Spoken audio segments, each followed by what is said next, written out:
Make every night a wonderful journey, no matter where you are. Good night, sweet dreams.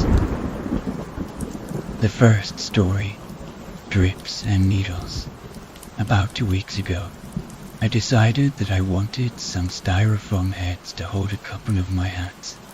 I was only able to buy 2 at the time, so I took them home and set them up on my shelf with my feathers on them. But they just looked too bland, too boring. I decided that they needed to be spruced up a little bit. I decorated the one with the ping pong ball eyes first.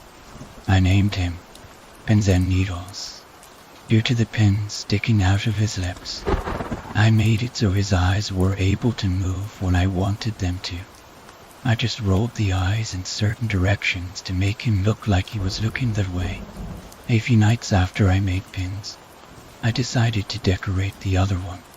I named him Drips, due to the dye that was pouring out of his mouth and eyes. I first noticed something was amiss when I woke up one morning. The heads were usually on a shelf across from my bed and above my door, but I saw that Pins was now sitting on my desk. His eyes were looking directly at me. As I remembered, I hadn't changed their position since I put them in. They were both pointed left, but now they were looking straight.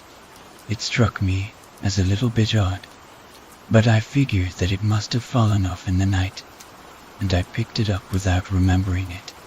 That still didn't explain the eyes moving though.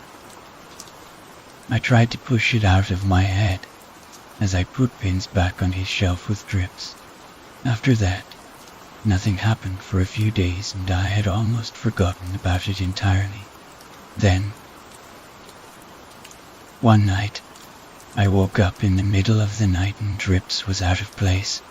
He was sitting on my nightstand and right next to my bed. I shot bricks.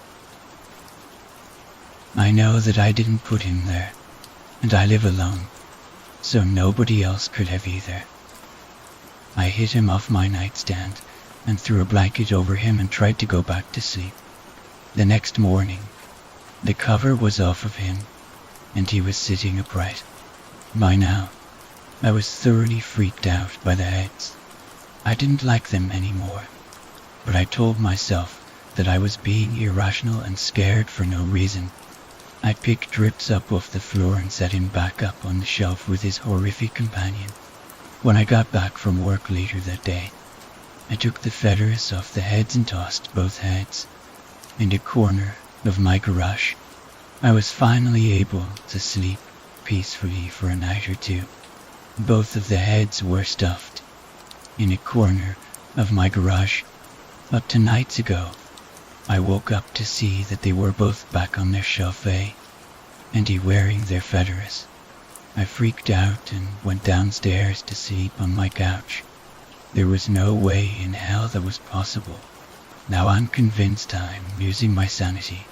Inanimate objects can't do this, can they? When I woke up this morning, both of the heads were sitting in the middle of the room. His eyes were facing upwards towards me. I tore off the hats and threw them in the garage again. I don't know why I didn't just throw them away, but I know that I should have. They're scaring me, and I think they're moving around more frequently. I'm not going to sleep tonight. I can't stand one more night of those heads watching me. I'll keep you guys updated if anything more happens with them. The second story, a shattering psychosis. One man's progressive withdrawal from reality to fantasy is clearly traced in his extraordinary series of cat paintings. They were done by an early 20th century artist, Louis Wayne. For some 20 years, Wayne painted sentimental and realistic cat portraits which captivated Londoners. He had immense popular success illustrating calendars, albums, postcards, and the like most of his life. He lived in seclusion with 3 spinster sisters and 17 cats in his 57th year. Indications of psychosis appeared both in his life and his art. He became convinced that enemies were influencing his mind with electrical impulses. At the same time, his cat portraits took an ominous turn. Wayne spent the last 15 years of his life in mental hospitals, a quaint and courtly figure who suffered recurring delusions of persecution. He drew and painted constantly, always cats indicative of his psychotic state, or his cat's eyes, which stare with hostility even in an early drawing. The psychotic often feels that a threatening world is staring at him. Another indication is fragmentation of the body. Images of the body undergo strange transformation in psychosis, and are almost never drawn without distortion. Wayne's images eventually lost all coherence, but the Baroque, infinitely detailed designs he produced were far more powerful and original than his former realism. The cat at the left above was painted during the early stage of Louis Wayne's affliction. It differs from his earlier work, not only in the alarming eyes, but also in the spiked fur. Wayne also replaced his usual landscape background with a formal design, an artistic defense against his sense of mental disorder. In the next portrait, this cat is quite hostile and a satanic red color predominates, particularly in the eyes, a projection of Wayne's own fear that he was being victimized by evil spirits. The rainbow-colored halos around the cat are often found in psychotic art. In the late stages of schizophrenia, Wayne's cats are almost abstract designs above and opposite. Here, realism has completely disintegrated and replaced it with obsessive, formal patterns in a desperate effort to organize and master his disordered thought process. The third story, the cure. Finally, doctors found a cure for the common cold. Parents all over the United States are taking their children to get this life-changing vaccine.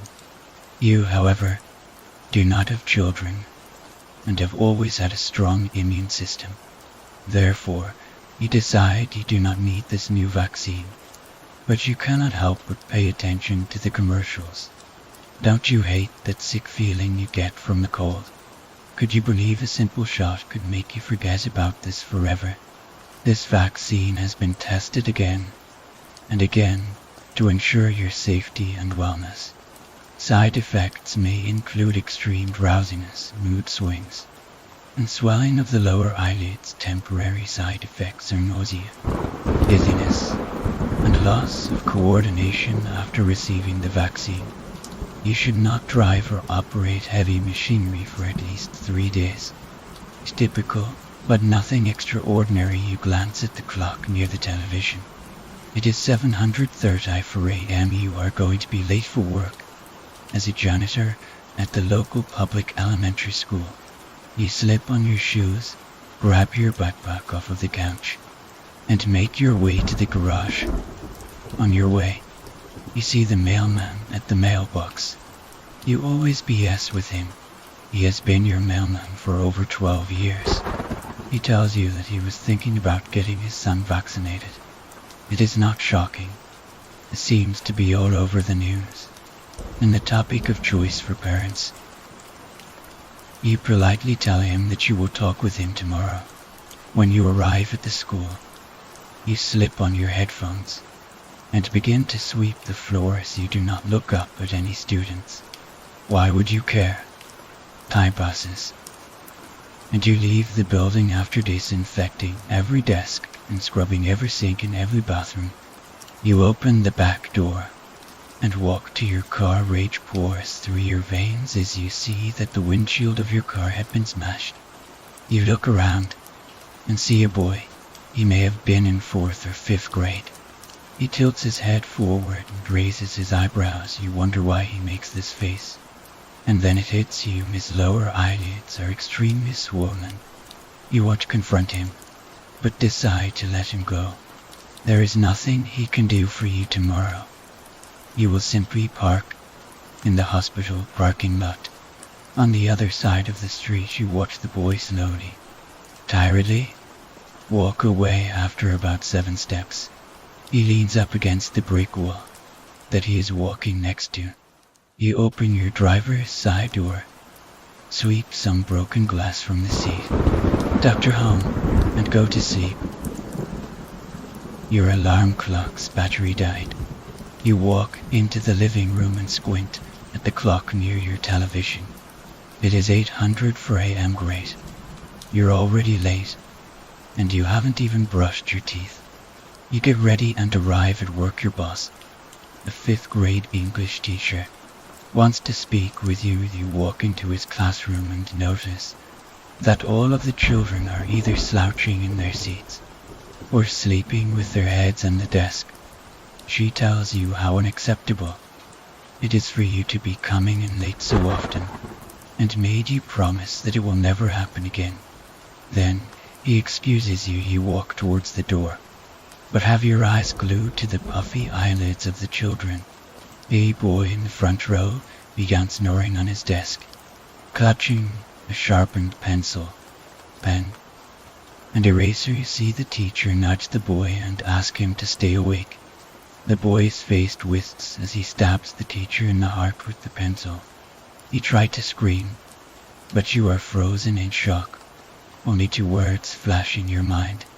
Mood swings.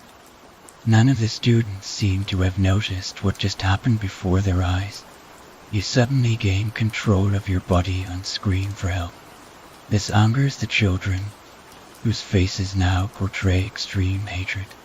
Some of them charge you with energy you would expect from 5th graders, and others just limp towards you like zombies. Their eyes were glued shut with pus, but somehow they knew just where you were. You run down the hallways, screaming uncontrollably. As you look to your left and right, into other classrooms, you see blood everywhere. You do not know what had happened, but you continue to scream. The children from the other rooms begin to chase you in a similar fashion. As those behind you, some of them, cover their ears, you realize that your screaming is angering them. You decide to stop, but you cannot. Children are coming from everywhere. There is nowhere left to run. There are no adults around. Other than you, you try to decide what to do, but then you notice blood streaming down your arm. A child has bitten your shoulder and is still holding on. The others see this and begin biting you. 2 you are panicking, but the sea of children has surrounded you. You notice that the students have begun lifting and carrying desks, similarly to how a rock star would surf a crowd. A girl near you smashes it against your head. You should have seen that coming. You think as you fall to the ground. The children begin to slowly tear the skin off of your face and body with their teeth and nails. After a few hours, the pain kicks in as you slowly die of blood loss. If only you could get to the building on the other side of the street.